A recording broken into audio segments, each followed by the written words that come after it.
Welcome to the Bree Pod. I'm here with me, Bree.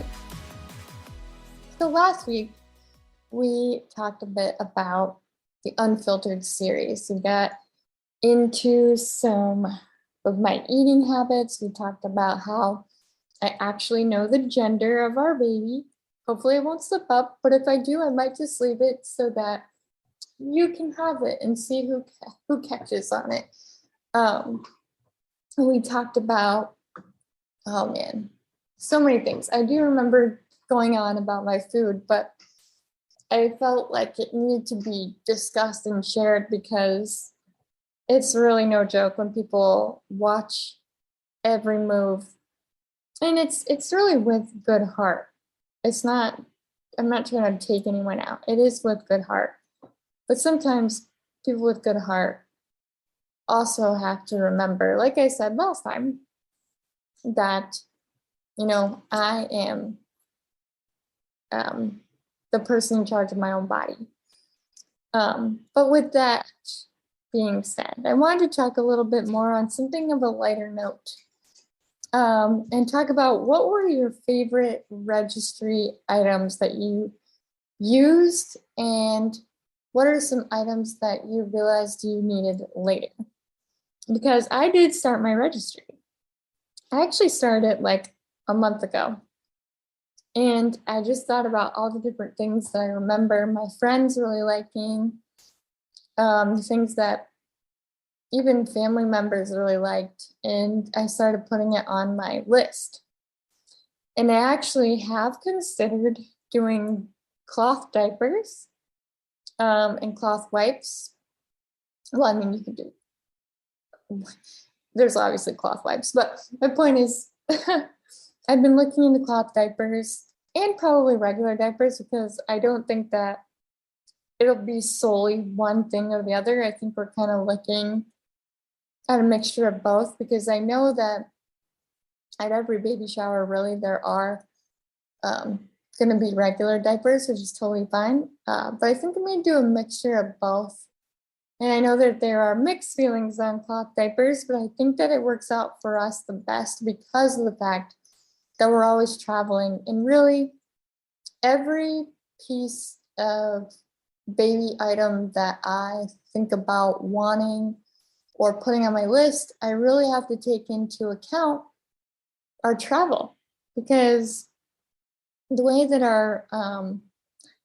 it works at this moment in time is that we travel for Jeremy's work. And we need to be able to take all our stuff, pick up, and go. Now, obviously, there are going to be things that are not going to be travelable. But if we can get as many things as possible as travelable, hopefully that's the word, that is super important. And that is also why a lot of these things that are on my registry for the nursery or for even different things for organization, that's why you may not see so much stuff because we're trying to limit. We don't want to have too much stuff coming in and then it'd be very hard to move. So I'm definitely curious on what your mamas that are listening, what your favorite items that should be on a registry, and even some tips and tricks if you are traveling. What do you take with you? So far, I feel like I have a good assortment of different things that I feel are going to help. And I've been having like a couple of my cousins go through it and let me know what they did use, what they didn't use. And then I've been having fun getting an idea of the nursery. So the nursery, it depends where we are. This is the thing. You never know when we're going to move or if we'll stay where we are. It's always up in the air. That's why we always have to be ready to travel and go. So if we stay here, I have the idea of converting our closet into the nursery. Now, don't worry and don't fret. The closet is not like a really tiny space. It's actually pretty decent in size. And the way that I have I've been looking at the closet pretty in depth. Anyway, I've been looking at the closet pretty intensely these past few weeks because the thing is, when I get a vision of what I want, I have to see it through. It is the obsession that I have. Like, once I have an idea, I need to make it happen. But I don't have anything yet to make it happen, so I have to, in my mind, visually make it happen. Sorry, my puppy is stalking the neighbors. One second. He loves seeing what our neighbors are doing. We actually have this cute little balcony off of our apartment. He's so barking. We have this cute little balcony that he likes to kind of people watch. And it's kind of funny because I have this chair that I put out there for myself to sunbathe. This is before we had the dog. And so now my puppy uses it as his own little perch to watch people. So I have to call him in and get him back inside so he's not annoying the neighbors. But anyway, so we have this closet, and I've been really thinking about what I want to do with it.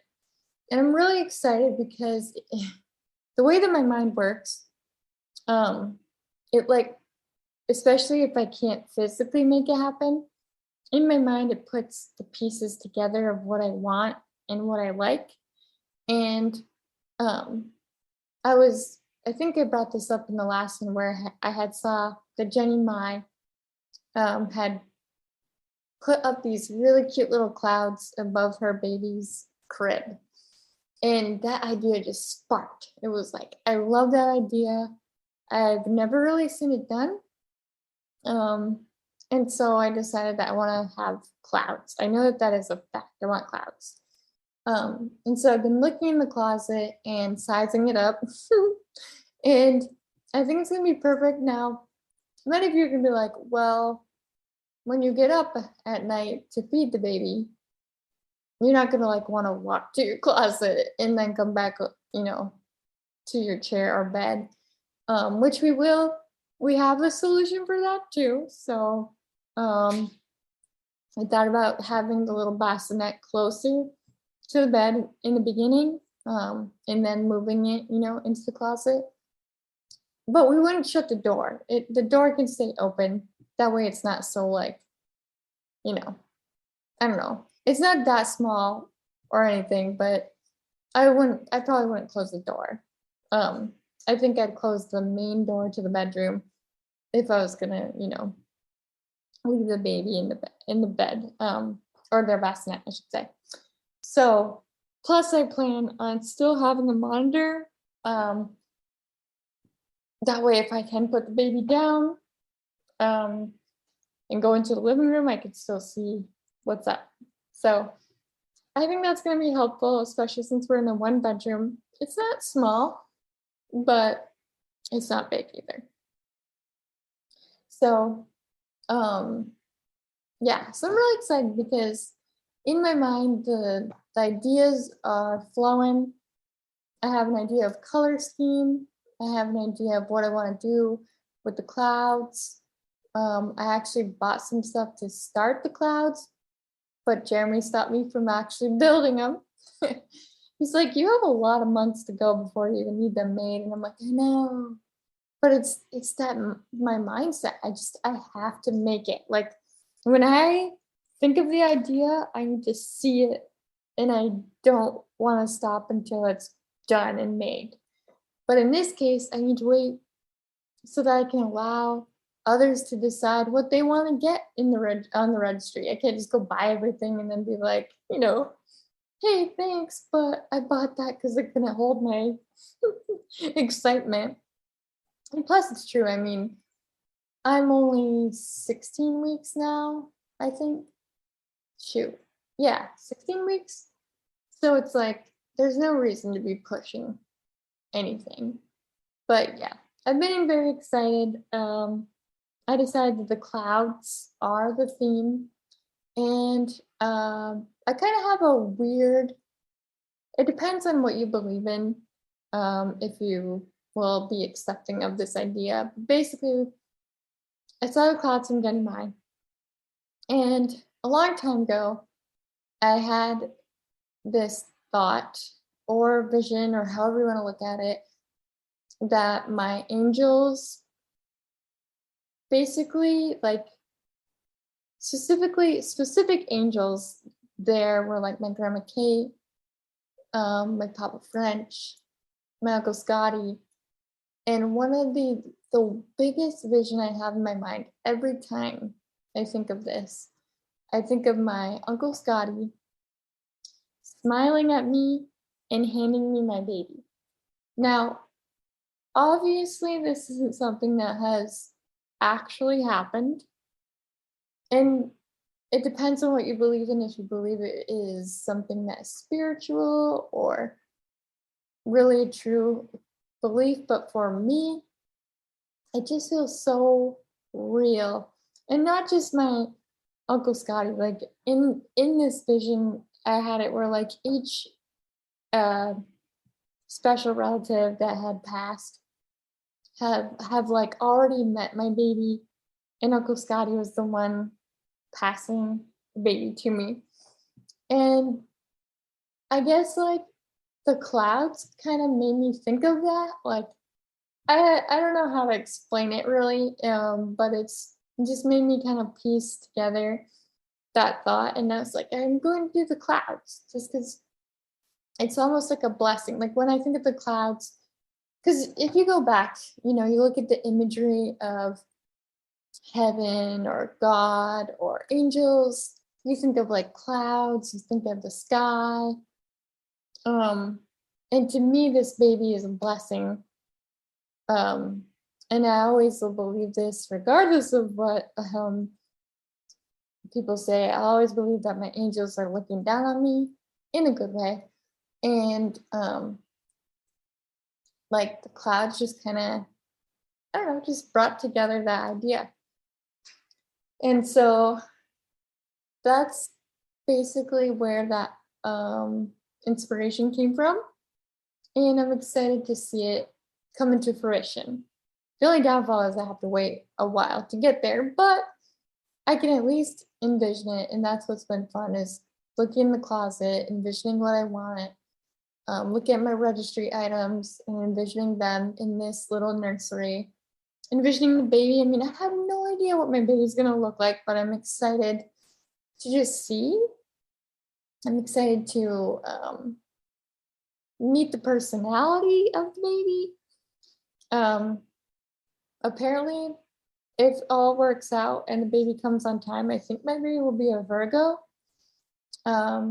which is an earth sign, I think. Trying to think off the top of my head, but I'm pretty sure Virgo is Earth. And I don't know what that means yet. Even though I am into astrology, I was thinking about looking up the baby's chart if it were, actually, that might be an episode we talk about one time, is like the baby's astrology birth chart. Because wouldn't that be kind of cool? Like, we don't know the personality yet of this baby. We don't know who they are. And obviously astrology doesn't define them. I'm just saying it's fun to look at that stuff with heart, with a fun, light heart. But those are the things I think about. And it's been really helpful to think about all these things, because I think it gets me more excited and helps put the fears or worries aside. Because if I wanted to, and really I think anybody that is pregnant, if they wanted to, you could really fall into these worries and fears and not enjoy the process. And I think especially with the things that I've been facing with my own mental health, with my own struggles of an eating disorder, my own struggle of looks, and trying to rewire my brain to think more, like to be more into stepping into the power of myself, no matter what I look like, no matter what society says about us, and embracing the me. I feel like all these exciting parts of it, of figuring out the colors you want in your nursery, the clothes you're going to buy, or the clothes you're going to wait to buy just in case someone else buys them for you. The registry items, like using those items. And I know it's not going to be easy. I know, people talk about losing sleep for like a while, a very long time. People say, wait until this happens. I know that there's, it's going to be an adventure. And when I say adventure, it doesn't mean that adventure is always perfectly, woo, we're doing it, If you think about it, on any adventure you go on, it can be fun, or there can be things that happen along the way too. So adventure isn't like purely positive. It can be a mix. It can be up and down, roller coaster ride. But it's exciting to be able to do it with my husband, with my puppy, just to see how my puppy interacts with the baby, and to see like what I'm gonna, I think, be excited to do is listen to these recordings and just like see how far I went, because this is still, like I said, it's still new waters. Every day is new charted waters for me as a pregnant woman, which I never thought I could have. I mean, that's the thing. That's why I am so in that mindset of the blessing of this baby, and just like that thought beat, because I didn't think I could have this. I started to doubt it. I started to think it's not my future. It's not for me because it's not happening. And I'm not saying that, I'm not trying to take, like, please don't take offense in any way with that. I'm not trying to take anyone out. I'm just saying that, I still went through a struggle of infertility, you know what I mean? I had 5 years of this. And so it's crazy. You do get to a point where you're like, is it really gonna happen? I don't know. So it's crazy that we're here and it's happening. And I'm excited for the different things coming. And I want to share this journey with you just because, not just to share it, but to learn, to grow from it myself too. When I go back and listen to these in like September, who knows? Maybe I should listen to my own little podcast when the baby's here and be like, oh, girl. No, I can judge myself and be like, oh, girl, you thought that. But anyway, I know I go on tangents, but it's been a ride, and it's been new charters, and there have been good times and there have been bad times. But I've been just trying to find the inspiration, and I'm excited. And I'm excited for everybody to meet baby. I'm excited to meet baby. I wonder if baby will look like me or Jeremy or both. Like, who are they gonna look like? I don't know if I told you guys this, but back in January, apparently I was pregnant when I did this, but I did not know I was pregnant. But I wrote a letter to a baby girl and to a baby boy, because at the time I thought I was having twins. Let's just be straight. I thought I was having twins, and I had names for boys and I had names for girls. So I wrote a letter to each baby, and it kind of cracks me up thinking about it now, because in each letter I was like, to my unborn baby, that has not even been conceived yet, which I had no idea that they had been conceived. So I'm gonna have to write another letter and be like, hey, by the way, remember when I thought that you weren't conceived yet? Well, you were.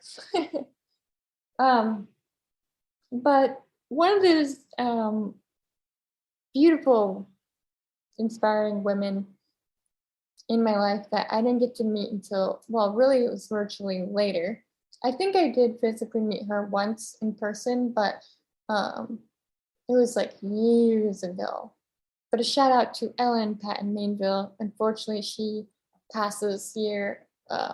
Well, I think it was early 2021. But um, she, well, I learned this through Andrew, her son.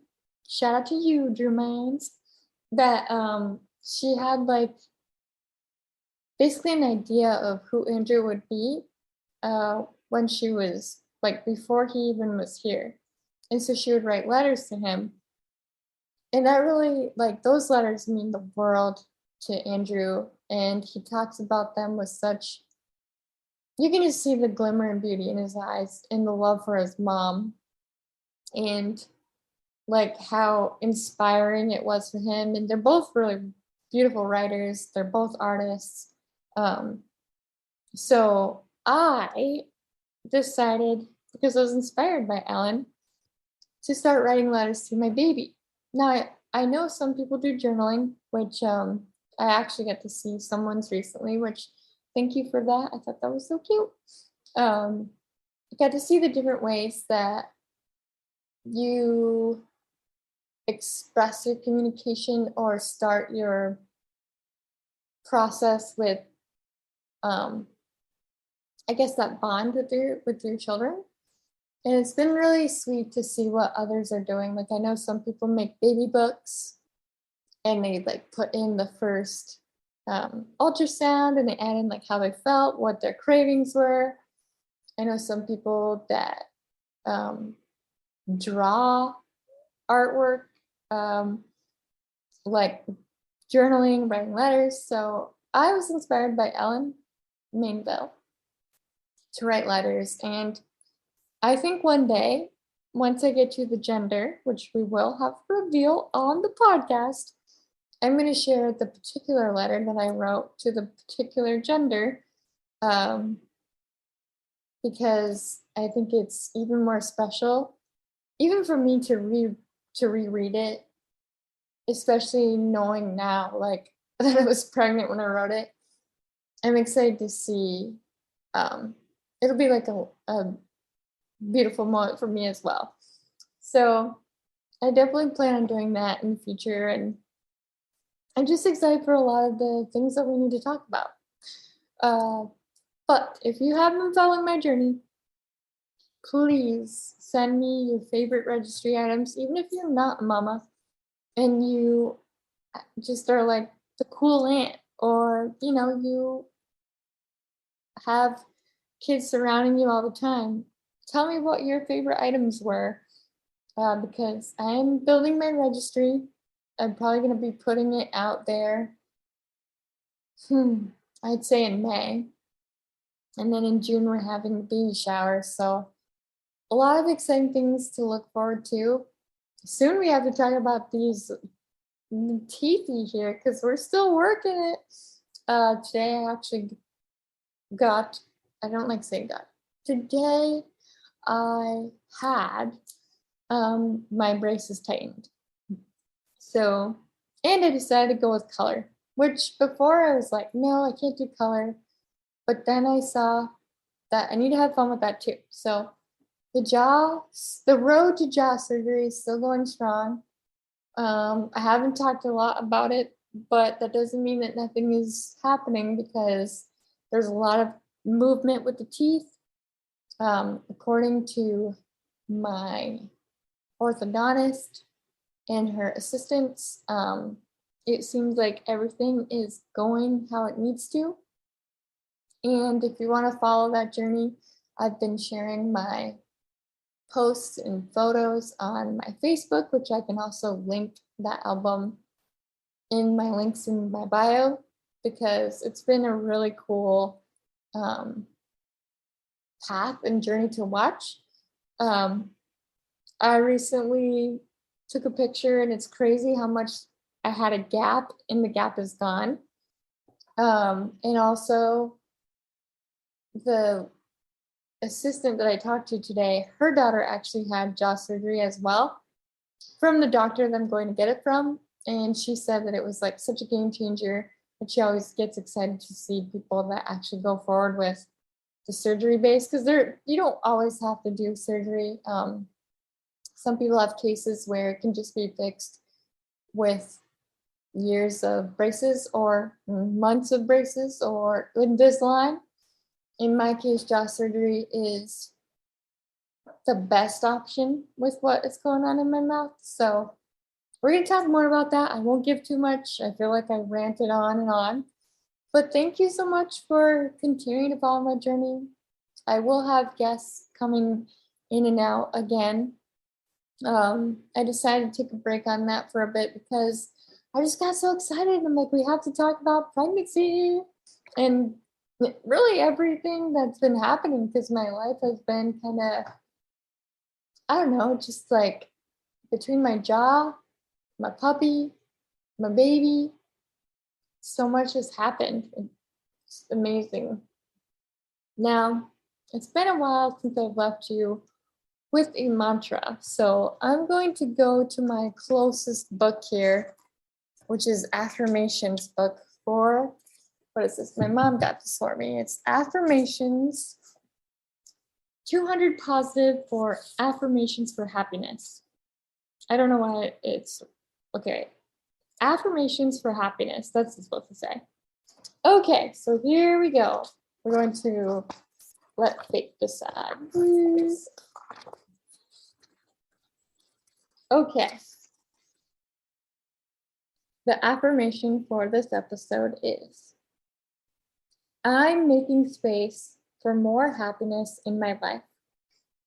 It is time to cut away the things in my life that suppress my joy, to make room for more happiness to enter. Space in my home, space in my schedule, space in my relationships, and space in my mind. Happiness, come on in. So that is the affirmation of this week, and I hope you all have an amazing week, and I cannot wait to talk to you guys next week. I keep saying week. And just to dive deep even more into the journeys that's going on here. So with that, you are loved, you are worthy, you are cherished, and I am proud of you. Until next time, on the Breathe Pod. Bye.